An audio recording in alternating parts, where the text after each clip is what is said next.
이 소리가 나오나? 네. 여러분들 반갑습니다. 이 찬양으로 여러분들 마음이 훈훈해지면서 또 여러분들에게 사랑을 이 단에 올라오기 전에 이렇게 받게 돼서 감격스럽습니다. 여러분들 예수 믿는 사람이 받을 수 있는 가장 최고의 칭찬은 성도님 얼굴에서 하나님 얼굴이 보입니다. 아마 이런 말일 거예요. 여러분들 한 분 한 분 모습에서 하나님의 모습이 보입니다. 얼마나 은혜가 되는지 모르겠습니다. 루터교 여선교회 이렇게 집회로 여러분 수련회를 이렇게 모이셔서 각지에서 일본에서까지 오셔가지고 이렇게 은혜를 나누시는 이 모습이 참 보기에 좋고 감동이 됩니다.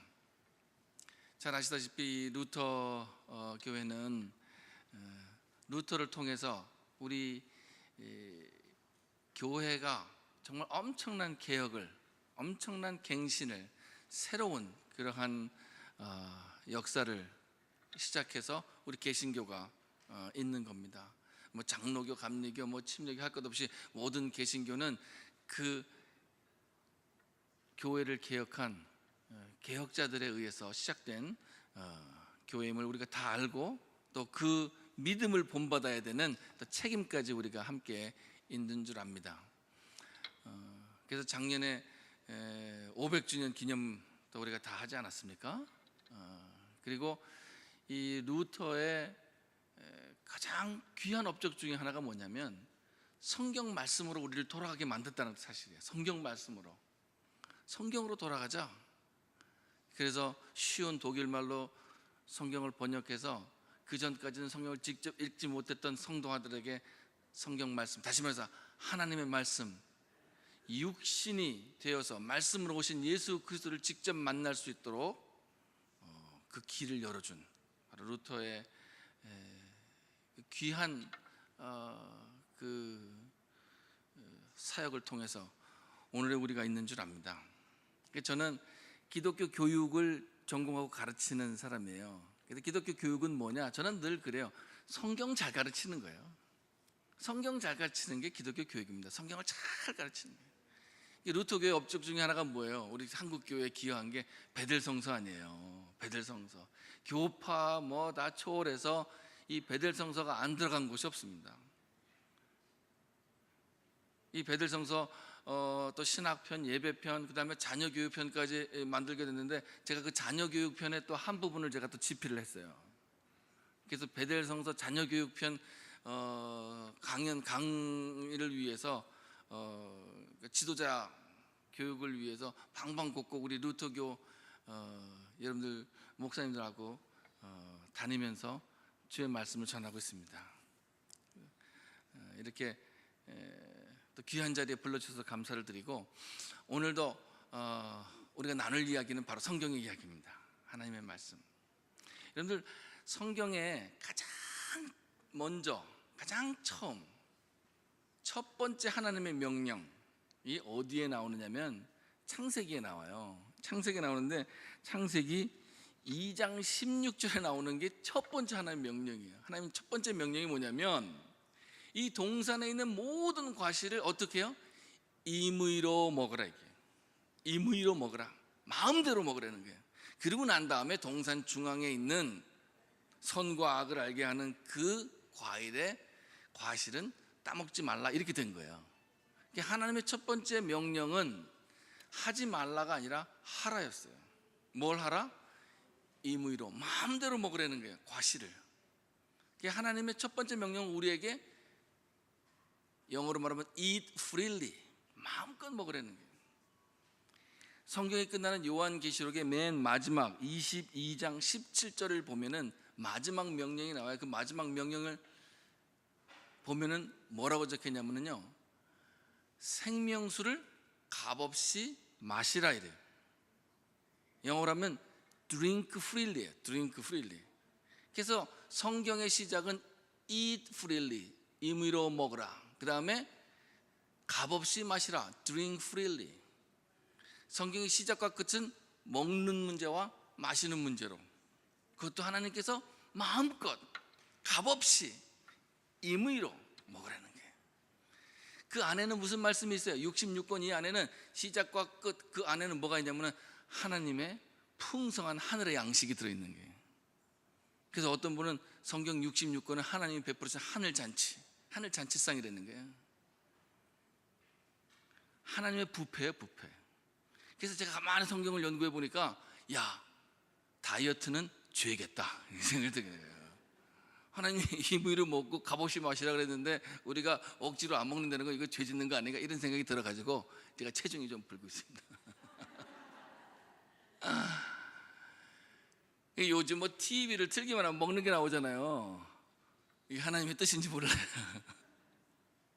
그러나 우리가 절제해서 먹고, 또 이 먹는 것도 우리만 먹는 게 아니라 같이 나누어 먹는 게, 이게 더 중요한 또 우리의 사명이 되는 겁니다. 어쨌든 이 먹는 문제는, 이 먹는 게 참 중요해요. 먹는 게 참 중요합니다. 제가 성경에 보니까 중요한 식탁이 3개가 나와요. 중요한 식탁이 3개가 나와요. 제가 그래서 중요한 식탁 3개를 보니까 너무나 중요한, 너무나 귀한 하나님의 뜻과 말씀이 그 안에 들어가 있는 걸 제가 발견했어요.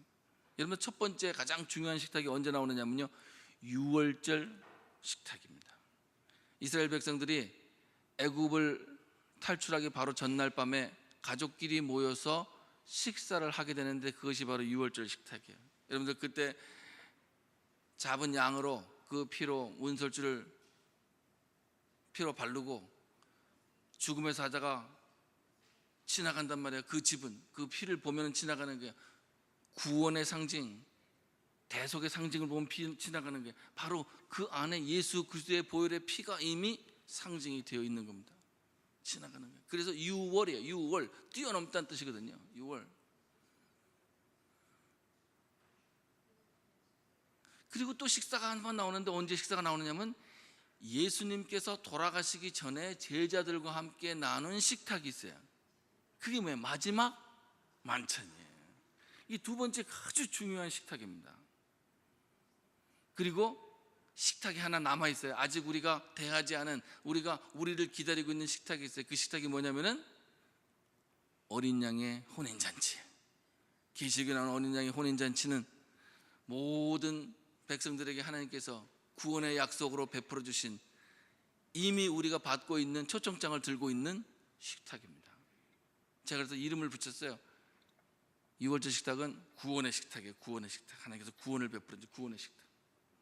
이 두 번째, 예수님께서 마지막 돌아가시기 전에 제자들과 나눈 이 식탁은 제가 뭐라고 이름을 붙였냐면 사명의 식탁이라. 왜냐하면 예수님께서 어떤 사명을 주셨냐면은 너희들이 먹고 마실 때마다 나를 기념하라 그랬어요. 기념하라는 말은 기억하라는 말이에요. 기억. 그런데 그 히라보로 그 의미를 더 깊이 알아보면은 다시 내가 너희에게 알려주고 가르친 것을 지키고 행하라는 뜻이에요. 너희가 이 음식을 먹고 마실 때마다 어떻게 해요? 예수님께서 가르쳐 주시고 그 다음에 명령하신 것을 지키란 얘기예요.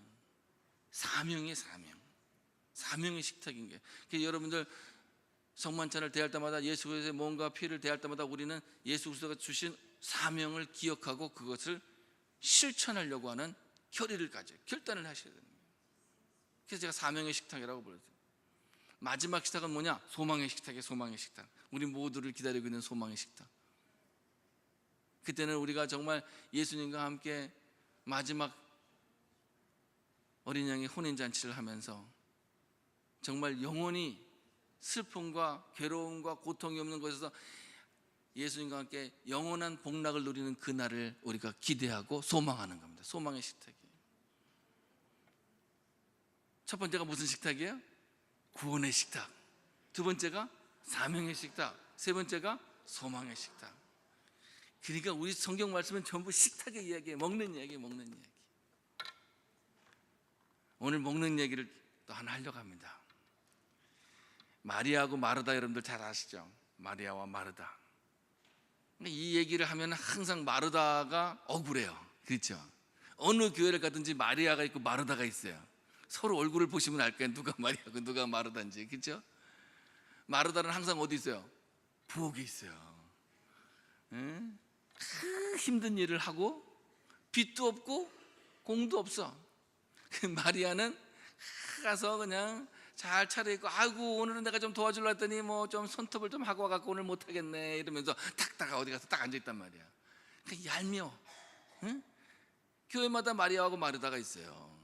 여러분들, 하나님 말씀을 사모하는 마리아, 그 다음에 정말 하나님의 백성들을 위해서 헌신하는 마르다, 누구를 탓하겠어요? 사실 탓할 수가 없는데 마음에 부담이 되고, 마리아는 마리아대로, 마르다는 마르다로, 이게 서로 해결할 수 없는 뭔가 그 안에 마음에 뭉쳐 있는 게 있어요.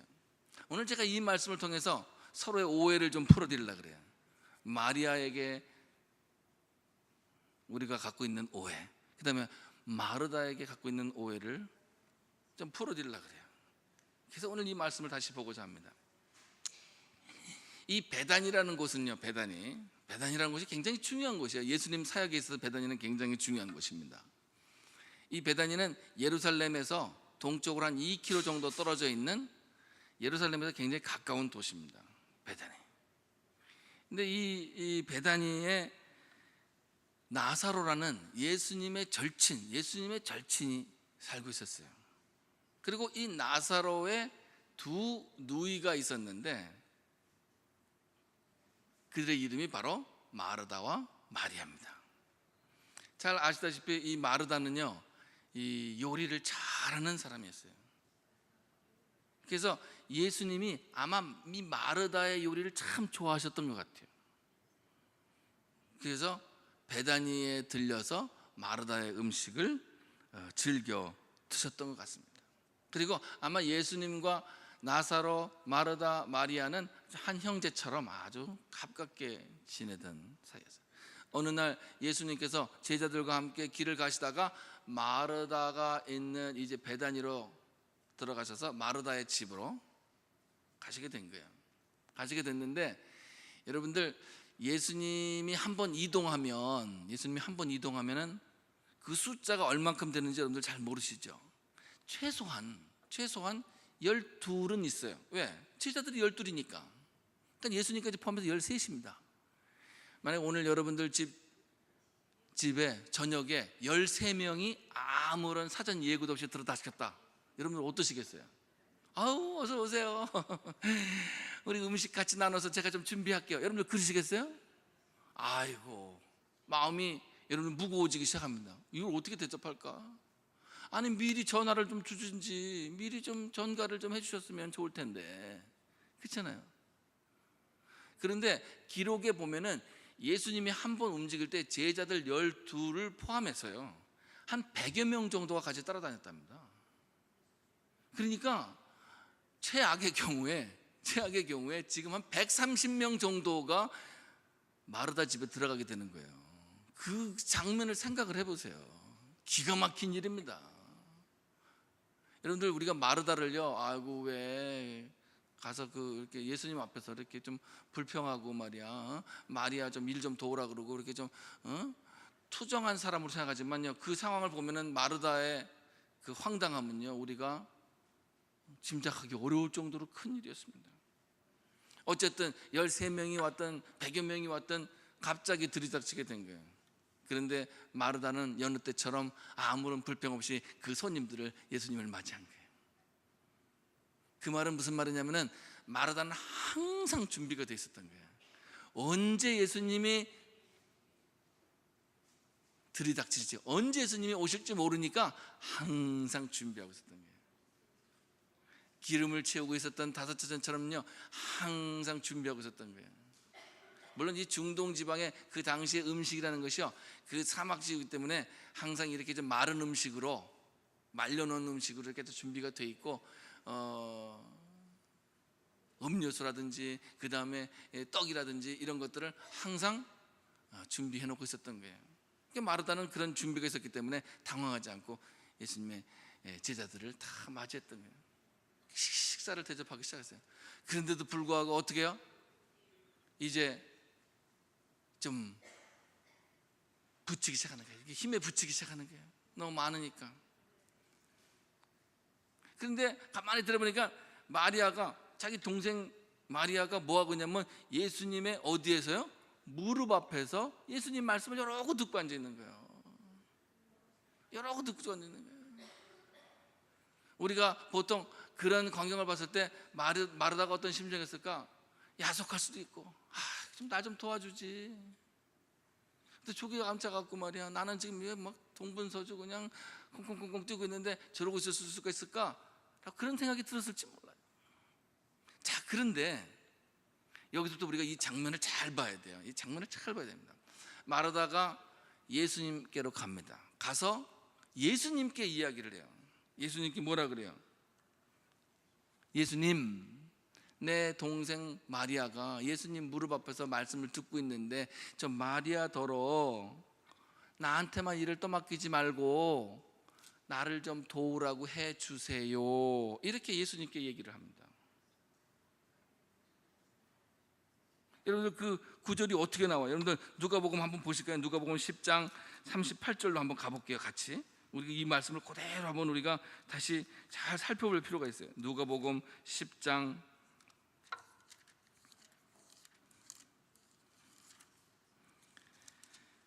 38절에 보면은 이렇게 나와요.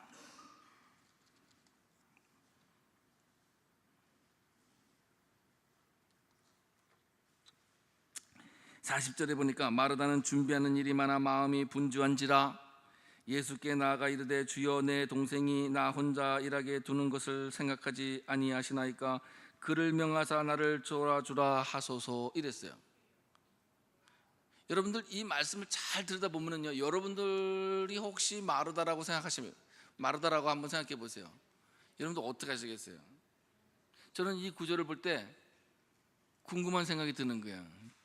왜?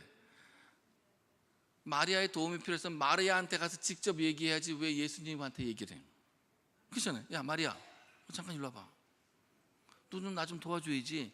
이렇게 마리아한테 얘기를 해야 되는데 예수님에게 가서 그 이야기를 했단 말이에요. 이거는 뭔가 마르다가 그 언니가 우리가 알고 있는 것 이상의 생각을 분명히 하고 있었다라는 그런 숨은 이야기가 이 안에 담겨져 있을지 모른다는 얘기입니다. 여러분들 같으면 어떻게 하시겠어요? 여러분들이 마르다예요. 마르다 언니예요. 언니인데 여러분들 지금 손이 너무 모질라 그러면은 왜 예수님한테 가서 얘기를 해요? 그 얘기를 동생한테 가서 얘기하면 되는 건데, 근데 예수님한테 가서 얘기해요. 그런데 예수님한테 얘기했더니 예수님이 뭐라 그래요? 주께서 대답하여 이르시되 마르다야 마르다야 내가 많은 일로 염려하고 근심하나. 몇 가지만 하든지 혹은 한 가지만이라도 족하니라. 마리아는 이 좋은 편을 택하였으니 빼앗기지 아니하리라. 이 예수님의 말씀에 우리가 풀지 못하는, 우리가 지금 알지 못하는 엄청난 비밀이 이 안에 숨겨져 있습니다. 제가 오늘 이 비밀을 여러분들한테 풀어드리려고 그래요. 자 보세요. 첫째, 마르다야 마르다야 두 번 불렀잖아요. 두 번 불렀다는 뜻은요, 나무라는 게 아닙니다. 마르다를 나무라는 게 절대로 아니에요. 나무랄 때는요, 혼을 낼 때는 두 번 부르지 않습니다. 두 번 부른다는 얘기는요, 달래는 거예요. 네가 오라, 네가 오라. 그래, 너가 네 말이 맞아. 예수님께서 마르다야 마르다야 두 번 불렀을 때는 마르다를 절대로 꾸짖거나 나무란 것이 아니라는 걸 우리가 분명히 알아야 돼요. 내가 많은 일로 염려하고 근심하나. 많은 일로 염려하고 근심하는 걸 우리가 뭘 근심한다고 생각했냐면요, 마르다가 예수님을 잘 이렇게 대접하고 오신 손님들을 잘 대접하는 것에 근심하고 염려하는 것처럼 생각했지만 다른 근심과 염려가 거기에 숨어 있었습니다. 무슨 근심과 염려가 숨어 있었을까요? 우리가 지금 이 근심과 염려를 마르다 자신이 내가 좀 잘 좀 대접해 보려고 했는데 이거 도와주는 사람이 없었고 내가 잘 못 대접해라고 생각하는 그걸 근심으로 생각하면 이 구절에 예수님의 말씀이 풀리지가 않아요. 자, 여기서 우리가 모르고 있었던 비밀이 하나 숨겨져 있어요. 그런데 우리한테는 비밀이지만 그 당시에 있는 사람들은 절대로 비밀이 아니에요. 자, 무슨 비밀이 있었느냐? 다시 이야기에 처음으로 돌아갑니다. 손님들이 왔어요. 예수님과 함께 제자들이 왔어요. 마르다가 음식을 준비하기 시작을 했어요. 그런데 마리아가 지금 어디에 있어요? 마리아가 예수님의 무릎 앞에서 예수님의 말씀을 듣고 있어요.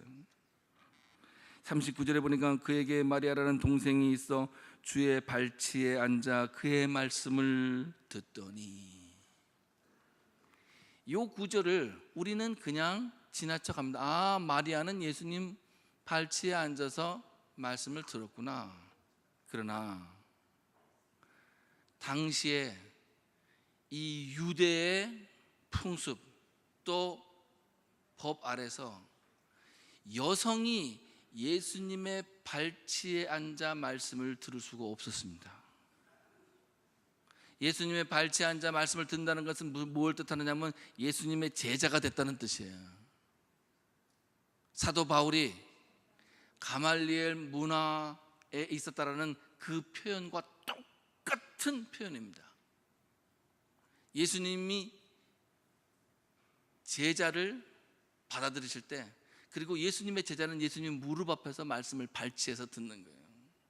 그런데 여성은 그 발치에 앉을 수가 없었어요. 만약에 어떤 여성이 예수님 발치에 앉아서 말씀을 듣는다 그러면은요, 그거는 큰일 날 일입니다. 어떻게 여성이 여기 와 있느냐고 나무라고 쫓겨낼 일이에요. 그런데 마리아가 바로 그 발치에 앉아 있는 거예요. 예수님이 그걸 허락하신 거예요. 예수님이 마리아를 제자로 삼아 발치에 앉게 하신 거예요. 마르다 그 언니는요, 그 장면을 보고 저러다가 이 남자 제자들이, 여기 이 수많은 남자 제자들이 문제를 삼으면 어떡하지? 내 동생을 나무라면 어떡하지? 법을 어겼다고, 또 규례를 어겼다고 하면 어떡하지? 마르다가 자신이 만드는 음식에 대한 걱정이 아니라 자기 동생에 대한 걱정을 하기 시작하는 거예요. 그걸 염려하기 시작한 겁니다. 예수님이 그 마음을 보셨어요. 그래서 마르다는 예수님을 찾아간 거예요. 예수님, 이 마리아, 이거 좀 나한테 와서 나를 좀 도우라고 해주세요. 왜? 이거 잘못하다가 그 앞에 개미 잘못 앉아 있다가 마리아가 큰 봉변을 당할 것 같아 갖고 마르다가 자기 여동생 마리아를 생각하는 지극한 마음에서 예수님께 말씀을 드렸던 거예요. 그때 예수님이 뭐라 그래요? 여러분 잘 다시 보세요. 예수님이 마르다는 대답해 이르시되 마르다야 마르다야 내가 많은 일로 염려하고 근심하나 네가 지금 네 동생이 어떻게 될까 봐 규례를 어겼다, 법도에 어긋난다, 여성은 예수님의 제자가 될 수 없다, 랍비의 제자가 될 수 없다, 좀 이런 이야기로 네가 걱정하나 몇 가지만 하든지 혹은 한 가지만이라도 좋거니라. 그런 걱정 안 해도 돼. 너가 맡은 너의 일만 하면 돼. 마리아는 이 좋은 편을 택하였으니 빼앗기지 아니하라. 용기 있게 내 제자가 되기로 한 마리아는 내가 그를 인정하고 내가 그를 받아들일 테니 너는 걱정하지 말라는 거예요. 이 이야기는요, 일하는 여동생에 대한 질투심이 아닙니다. 제가 보기에는요, 이 마르다는 마리아에 대한 지극한 사랑과 그리고 예수님이 여성을 제자로 받아들여서 그 발치에서 말씀을 듣게 하시는 아름다운 장면이 이 안에 있었던 거예요. 사실은 여러분들, 우리 이 여선교회가 한국교회, 루터교회를 떠나서 한국교회의 가장 중요한 분들이, 중요한 그러한 믿음의 일꾼들이 모여있는 곳입니다. 이거는 한국뿐만 아니라 세계 어느 곳을 가나 마찬가지예요. 여성들의 역할이 굉장히 중요합니다. 그리고 이렇게 용감한 여성들이 예수님의 제자가 되고 예수님의 말씀을 우리에게 전하고 그 말씀을 실천한 바로 그 역사가 우리 신앙의 역사인 줄 믿습니다. 이 아름다운 이야기가 이 안에 적혀 있는 거예요. 예수님께서 그래서 2번씩이나 마르다 이름을 불러주시는 게, 마르다야 사랑하는 마르다야 내가 지나치게 염려하여 아무것도 아는 일로 흥분하고 있구나. 마리아는 가장 중요한 한 가지를 택했다. 그러니 마리아는 그것을 빼앗기지 않을 것이다. 마리아 걱정하지 마라. 마리아는 내 제자가 된 거야. 제자들이요 거기서 그 장면을 보고 놀랐을 겁니다. 그런데 아무도 아무 말도 하지 못해요. 예수님께서 마리아를, 여성을 자신의 제자들 받아들이는 그 아름다운 모습에 아무도 문제를 제기하지 못합니다.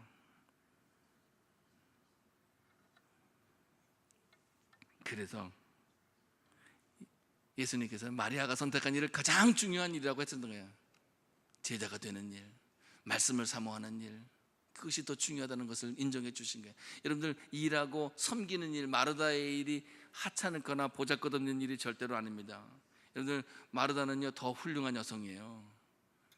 자기 여동생이 예수님의 제자가 된 것을 보호하고 또 그것을 지켜주려고 했던 아주 훌륭한 여성, 바로 마르다의 모습입니다. 마리아는 예수님의 무릎 앞에서 말씀을 들으면서 전통과 관습을 뛰어넘어서 여성도 랍비의 제자가 될 수 있다는 것을 몸으로 보여줬던 거예요. 그래서 예수님께서는 바로 이것을 가장 중요한 일이라고 평가해 주셨던 거예요.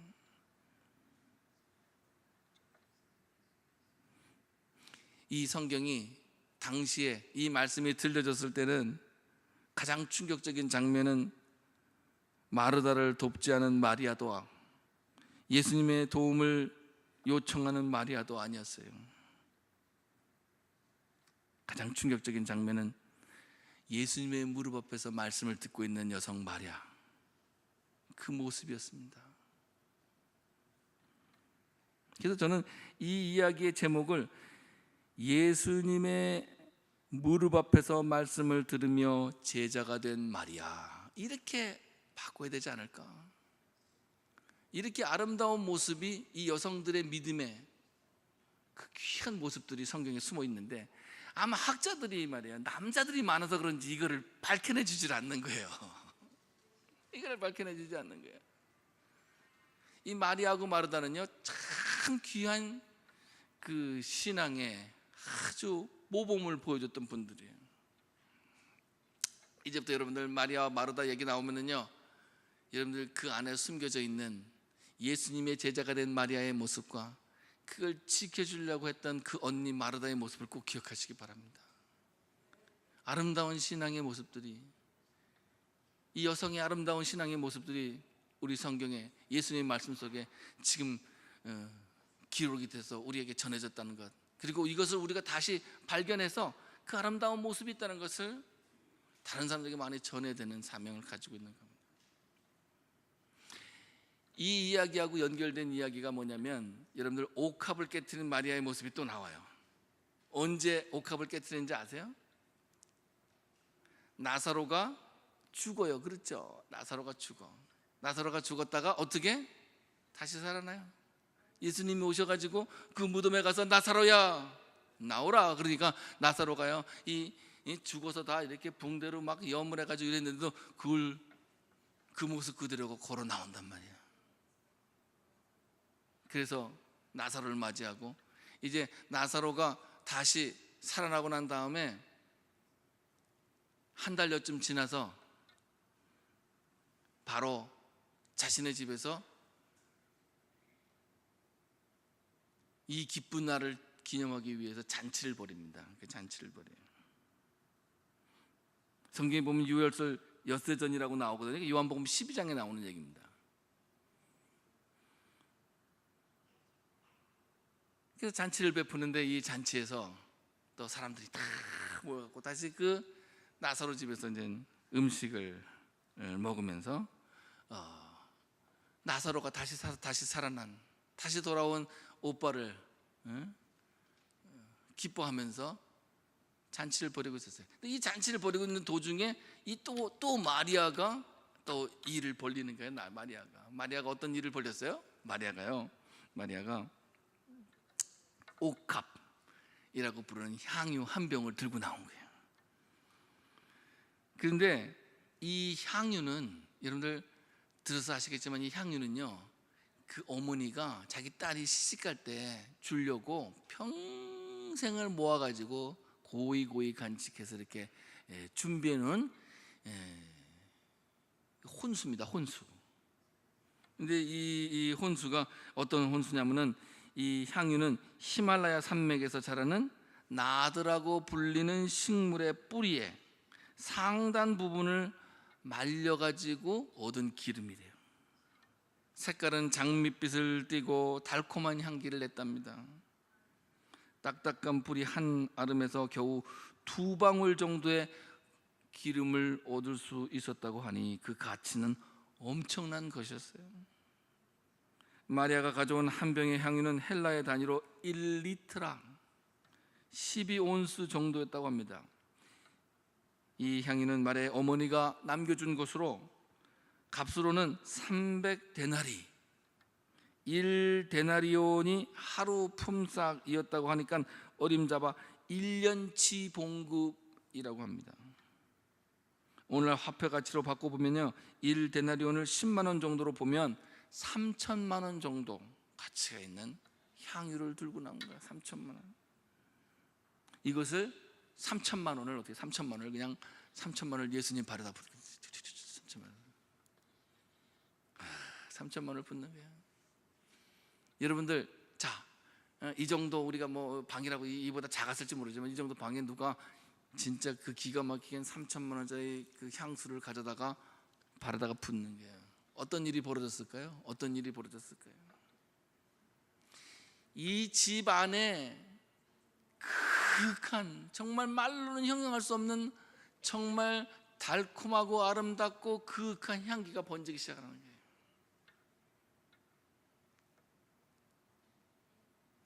저는 성경에 나오는 이 믿음의 귀한 선조들 중에서 여성들은요, 참 우리 남성들이 생각할 수 없는 그 이상의 것들을 남겨놓았어요. 그 중에 하나가 뭐냐면 향기예요. 향기. 그 향기를 남겨놓은 거예요. 향기를. 예수님의 발에 부은 그 향유가, 그 향기를 이 온 집안에, 아마 이 집안을 뚫고 그냥 그 마을까지 다 번져나갔을지 몰라요. 아름다운 이 루터교 여선교회 여러분들 지도자들의 향기가 이 땅을 뒤덮기를 바랍니다. 여러분들의 아름다운 신앙의 모습들이 이 땅을 뒤덮기를 바랍니다. 바로 마리아는요, 그 향기를 드러낸 거예요. 향기를. 그걸 돈으로 값으로 따지지가 않아요. 1년치 3천만 원이 아니라 예수님께 바칠 수 있는 그 향기, 예수님께 바칠 수 있는 내 마음, 나의 모든 헌신이 그 안에 담겨져 있는 거예요. 사람들이 그 향기를 맡으면서 무슨 생각이 들었을까요? 그 안에 있는 여성들, 또 다른 여성들 그랬을지 몰라요. 나도 집에 저거 하나 있는데 왜 나는 저걸 저 생각을 못했을까? 내가 가서 부었어야 되는데, 내가 있었어야 되는데, 왜 나는 예수님께 저런 걸 드릴 생각을 못하고 있었을까? 왜 마리아한테 또 내가 그 자리를 뺏겼을까? 그 자신의 부족한 신앙을 탓하고 있었을지 몰라요. 기뻐하시는 예수님의 모습을 보면서 다들 감동과 감격의 시간을 보내고 있었을 겁니다. 그런데 그때 무슨 일이 벌어져요? 이 남자들은요, 남자들 중에서 이게 좀 삐딱한 남자, 그 삐딱한 남자 하나 있잖아요. 그 누구예요? 가룟 유다가 말이에요. 가룟 유다는 그걸 다른 눈으로 보기 시작하는 거야. 다른 눈으로. 아니, 이렇게 비싼 거를 말이야, 왜 이렇게 허비하느냐 말이야. 조금 얼마 지나잖아, 예수님을 배반할 이 가룟 유다가요, 뭐라고 하는 줄 아세요? 아니, 이렇게 비싼, 그리고 이 정도 액수고 이 정도 값어치면 가난한 사람들을 구제하고 도울 수 있는데 이거를 예수님 발에다가 부어갖고 허비한다 그래서 그걸 허비한다 그랬답니다. 여러분들, 우리가 살면서 지금 어디에 가치를 두고 있는지, 제가 보기에는 여성의 가치와 남성의 가치인지 모르겠어요. 여성교회의 가치와 남성교회의 가치인지 모르겠어. 그런데 성경은요, 이 여성의 가치, 향기의 가치, 아름다움의 가치가 더 귀하다는 것을 우리에게 알려주고 있습니다. 가룟 유다는 어떤 사람인지 아세요? 가룟 유다는요, 이미 예수님의 이 재정을 담당하면서 돈을 여러 번 이렇게 뒤로 빼돌렸던 사람이에요.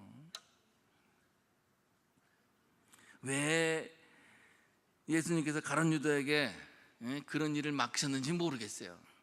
그러나 부정할 수 없는 사실은 재정을 맡은 사람이 가장 부패하기 쉽다는 불행한 진실이에요. 아마도 가룟 유다가 다뤘던 자금은 그리 적은 액수는 아니었을지 모릅니다. 왜냐하면 예수님께서 치유해 주었던 많은 사람들 중에서 돈이 많거나 지위가 높았던 사람들도 있었습니다. 그래서 예수님의 사역을 금전적으로 지원했던 사람들이 있었을 거예요. 그리고 비록 부자는 아니더라도 순수한 마음으로 예수님을 돕고자 했던 사람들이 제자들을 통해서 여러 가지 방법으로 도움을 주었을 것입니다. 이미 가룟 유다는 돈을 빼돌리는 일을 여러 차례 저질리기도 했어요. 이렇게 재리에 밝은 가룟 유다는 향유의 가치가 얼마였는지를 바로 알아차리게 된 거예요. 향유 한 병 전부를 예수님의 발을 붓는 것을 보고 뭐라 그래요? 낭비라 그래요. 낭비. 아름다움으로 볼 수 있는 눈이 없는 거예요. 아름다움으로 볼 수 있는 낭비라고. 그러면서 마리아를 나무라요. 그것으로 가난한 사람들을 돕는 것이 더 낫다고 목청을 높이면서 가증스러운 본체를 드러냅니다. 그러나 비록 가룟 유다가 가난한 사람들을 거론했지만 그 마음 속에는 자기가 더 빼돌릴 수 있었는데 그 돈이 자신의 눈앞에서 사라지는 걸 보고 참을 수가 없었는지 모릅니다. 예수님께서는 여성으로서 용기 있게 자신의 무릎에 앉아 말씀을 들으면서 제자가 되었던 마리아가 이제는 자신의 육신의 삶의 전부인 옥합을 자신의 발 앞에 가져와 깨트려서 붓는 모습을 보고 믿음의 최고의 모습을 보신 거예요. 여러분들 다 그런 믿음의 소유자가 되시기 바랍니다. 예수님 무릎 앞에서 말씀을 듣는 예수님의 제자가 되시길 바랍니다. 그리고 여러분들 가진 걸 모두 다 예수님 발 앞에 부어 아름다운 향기를 내는 아름다운 여성의 그 귀한 신앙의 그러한 모습들이 다 되시기를 바랍니다. 예수님 뭐라 그러셨어요? 예수님께서 여기서 보면 가룟 유다를 나무라지 않으세요. 다 설명을 해주세요. 그러면서 예수님이 이 마리아의 행동을 이렇게 이야기하십니다. 그 여자는 내 장례식을 내다보고 예를 표한 것이다. 그리고 가룟 유다에 대해서는요, 자, 가난한 사람들은 너와 항상 함께 있겠지만 나는 너희와 항상 함께 있는 것이 아니다. 신명기 15장 11절에 있는 말씀을 들어 대답을 해주십니다. 마리아의 행동을 보고 예수님께서는 이걸 아름다운 믿음의 헌신, 그러나 이 아름다운 믿음의 헌신 그 앞에 그 똑같은 행동을 뭐라고 보느냐면은 낭비라고 보는 위선자도 있는 거예요. 여러분 우리 신앙생활하면서 위선자들을 만나게 돼요. 위선자들을 만나게 됩니다. 세상적인 가치로 판단을 하고 세상적인 판단과 기준으로 이야기를 하는 사람들이 있어요. 그러나 우리는 여기에서 절대로 예수님이 가르쳐 주신 그 믿음의 모습을 잊어서는 안 됩니다. 어떤 모습을 잊어서는 안 돼요? 말씀을 사모하는 거. 말씀이 제일입니다. 말씀이 예수님 무릎 앞에서 말씀을 사모하고 말씀을 듣고 말씀을 지키려고 그대로 살려고 하는 그 모습이 예수님이 가장 기뻐하시는 모습. 그 다음엔 어떻게 해요? 내 있는 모든 것을 다 들여 헌신하는 그 실천에 실제 삶으로 그것을 옮기는 살아있는 믿음이 필요한 거예요. 행동하는 믿음이 필요한 거예요. 움직이는 믿음이 필요한 거예요. 여러분들 다 그런 믿음의 소유자가 되시기를 간절히 바랍니다. 우리에게 주신 하나님의 말씀은요, 이 말씀 안에 우리가 그 안에 들어가서 그 말씀 속에서 일어났던 일들을 이렇게 머릿속에 마음속에 이렇게 그리면은요, 정말 달고 오묘한 이 하나님의 말씀이 뚝뚝뚝뚝 그 단맛을 우리한테 떨어뜨려줘요. 여러분들 한번 그 모습을 한번 상상해 보세요. 마리아가 어떤 모습이었을까? 마르다는 어떤 마음이었을까? 옥합을 들고 나온 그 마리아는 어떤 어떤 걸음으로 걸어왔을까? 그래서 그걸 시기하고 질투하고 그것을 비판하는 사람들이 분명히 있습니다. 여러분들 무슨 좋은 일을 해보세요. 꼭 비판하는 사람들이 있어요. 그렇죠? 여러분들 비판을 받으면 내가 지금 잘하고 있구나 이렇게 생각하시면 돼요. 왜 그런지 모르겠어요. 옳은 일을 하고 잘한 일을 하면 꼭 비판하는 사람들이 있어요. 그걸 나무라는 사람들이 있고 그것을 시기하고 질투하는 사람들이 있어요. 그렇잖아요. 여러분들 교회에서 어떤 일을 여러분들이 헌신하고 봉사하면은요 꼭 말하는 거예요. 어쩔 수가 없어요. 그걸 여러분들이 이기고 그것을 뚫고 나가시는 거예요. 누구 때문에? 예수님 때문에. 예수님 때문에 우리는 바로 그 일을 하고 또 예수님께 영광을 돌리는 그 자리에 우리가 있게 되는 겁니다. 여러분들 모두 마리아의 역할을 할 때도 있고 마르다의 역할을 할 때도 있을 거예요. 무조건 다 마리아가 돼서도 안 돼요. 그렇죠? 그 누가 밥을 할 거야? 그렇잖아요. 누가 소를 키울 거야? 그렇잖아요. 그러니까 누군가는 마리아가 되고 누군가는 마르다가 되는데 나는 마르다다 그래서 늘 마르다일 필요도 없어요. 마르다 또 마리아 또 여러분들이 헌신을 할 때도 있고 또 헌신한 그 사람을 보호할 때도 있고 보호를 받을 때도 있고 근데 그 모습 아름다운 신앙의 모습 속에는 항상 가장 핵심적인 힘이 있는데 그 핵심적인 힘이 뭐냐면은 바로 사랑이라는 게 사랑이라는 게. 여러분들 아까 제가 중요한 식탁 중에 두 번째 식탁 예수님께서 자신의 몸과 피를 우리에게 주시면서 사명을 주셨어요. 그 사명이 뭐냐면 사명이 말씀을 지키는 거예요. 말씀을 내 삶으로 행동으로 옮기는 거예요. 그게 사명의 식탁이거든요. 그런데 사명의 식탁에 보니까요 어떻게 돼 있어요? 이것을 먹고 마실 때마다 나를 기억하라 그랬잖아요. 그러니까 여러분 우리가 식사를 하루에 몇 번 하세요? 하루에 식사를 최소한 3번 하잖아요. 더 하시는 분들도 있고 덜 하시는 분들도 있고 지만 최소한 3번. 근데 이 3번이 무슨 성경에 나오느냐? 성경에 아무리 봐도 3번은 안 나오더라고요. 아침, 점심, 저녁이라는 게 성경에 안 나와요. 더 하고 싶으면 더 하셔도 상관없어요. 어떤 분들은 나는 하루에 5끼인데 이게 성경적으로 맞는지 뭐 성경에 그게 없으니까 5번 드셔도 상관은 없어요. 중요한 건 뭐냐면 드실 때마다 뭘 해요? 예수님을 생각해야 돼요. 오늘 밥 먹을 때마다 뭘 해야 돼요? 예수님을 생각해야 돼요. 하루에 그러니까 최소한 3번은 꼭 생각하셔야 됩니다. 3번은 내가 결단하셔야 돼. 내가 이 믿음의 삶을 살기로 결단합니다. 나는 행동하는 믿음이 되겠습니다라고 3번 이상은 결단하셔야 돼. 그게 바로 사명의 식탁을 지키는 거예요. 자, 그러면 퀴즈. 하루에 예수님은 밥 먹을 때마다 3번 꼭 생각하지만 하나님은 몇 번 생각해야 되나? 하나님은 하루에 몇 번 생각해야 되는지. 하나님은 몇 번 생각해야 돼? 하나님은? 응? 몇 번? 항상 하나님입니까? 항상 더 구체적으로 대답하실 분 없어요? 더 구체적으로 하나님은 몇 번? 성경에 나와요. 하나님 우리가 몇 번 생각해야 되는지. 시도 때도 없다. 하나님 마음. 자, 잘 보세요. 하나님은 언제 생각하냐면 하나님이 우리를 지으실 때요. 지으실 때 어떻게 했죠? 흙으로 사람을 지으시다 그 코에 생기를 후 불어넣어 주셨대요. 루하. 생기를 보여요. 생기. 그래서 숨을 쉴 때마다 하나님을 생각해야 돼요. 하나님을 계속 생각해야 돼요. 계속 생각해야 되는 거예요. 하나님을 생각해야 되는 거예요.